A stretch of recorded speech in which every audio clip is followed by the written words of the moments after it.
Ya, silakan. Ya, Assalamualaikum warahmatullahi wabarakatuh. Selamat pagi para pimpinan yang saya hormati, rekan-rekan Komisi 9 yang saya cintai dan juga Pak Menteri dan seluruh jajarannya yang saya hormati juga. Jadi begitu banyaknya kasus-kasus bullying di PPDS yang terungkap ini, saya pikir memang perlu adanya pembentukan Satgas Anti Bullying, Pak, di PPDS yang pastinya melibatkan Kementerian Kesehatan. Terusnya juga saya pikir juga harus melibatkan KPK, Pak. Kenapa KPK? Karena yang saya tahu juga di peserta PPDS ini juga ada yang beasiswa, di mana beasiswa itu dibiayai sepenuhnya oleh negara. Sementara di pendidikan PPDS ini masih ada yang di pemerasan seperti diminta uang dari jutaan, puluhan juta sampai ratusan juta. Ini dijadikan wahana bagi para senior-senior di kedokteran PPDS. Kemana uangnya? Jadi itu perlu KPK terlibat di sini. Dan instansi seperti kejaksaan, polisi juga perlu.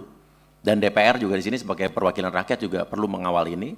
Dan saya pikir ini memang perlu adanya efek jera, karena kalau selama ini kecuali yang undip ya, kasus-kasus di kedokteran PPDS ini hanya diberikan sanksi-sanksi administratif seperti skorsing 6 bulan atau sanksi tidak bisa mengajar selama berapa lama, tapi buktinya sampai sekarang masih terus berlanjut. Dan kasus undip yang viral ini saya pikir sudah menghentikan kasus-kasus bullying seperti ini, tapi ternyata baru beberapa hari yang lalu kita dengar di Unsri, Sriwijaya juga terjadi lagi kasus sampai ada seorang dokter senior yang menendang testis dari salah satu dokter PPDS anestesi prodinya kalau nggak salah. Dan ini yang dilakukan oleh inisial YS yang ternyata YS ini bukan hanya sekali ini saja melakukan, tapi di 2019 pernah ada laporan juga dia diberi sanksi tidak mengajar selama 2 tahun karena melakukan bullying-bullying lainnya. Dan di 2023 juga sempat dilakukan, dia mendapat sanksi disiplin karena melakukan aksi-aksi lainnya. Malah tadi malam baru saya kedatangan tamu seorang dokter juga yang dia mengalami hal yang sama dari CIS ini di tahun 2017, sudah berapa tahun yang lalu. Dan dia tadi malam datang dari Lumajang, datang sampai dia berhenti dari Unsri, Prodi Obgyn pada saat itu. Dan dia mengalami kasus dengan YS ini di saat dia mengambil mata kuliahnya anestesi. Nah, jadi saya pikir memang perlu adanya Satgas Anti Bullying ini yang perlu kita sikapi bersama. Dan perkara-perkara PPDS yang berhubungan dengan kekerasan yang datanya mungkin sudah ada dari Kemenkes, menurut saya harus dibuka, Pak.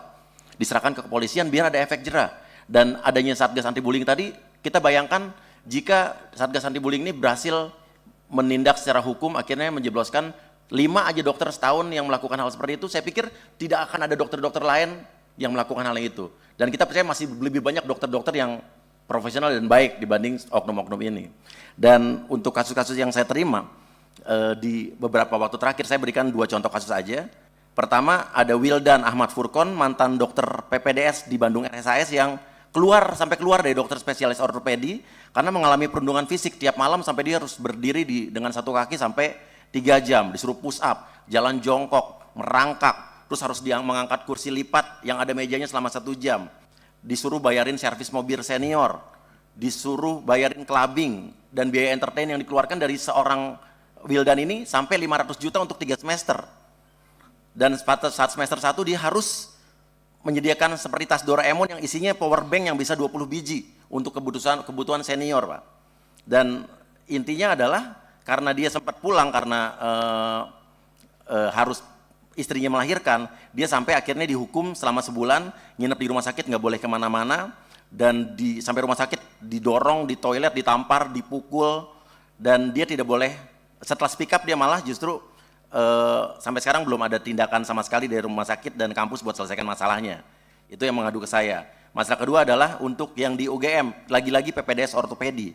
Dr. Marcel yang pada saat itu dia mengalami hal yang sama, kurang lebih ada yang namanya parade setiap malam.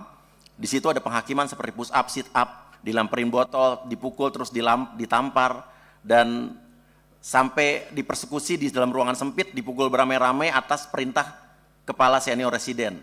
Dan pernah juga dia yang memukul dia adalah justru yang sekarang adalah mantu dari rektor. Dan ini Dr. Marcel sudah pernah speak up di tempat saya juga, dan dia juga bilang suka disuruh menyediakan mobil setara Innova cuman buat jemput dokter-dokter spesialisnya, dan mereka harus ready, dan di dalam mobil itu harus ada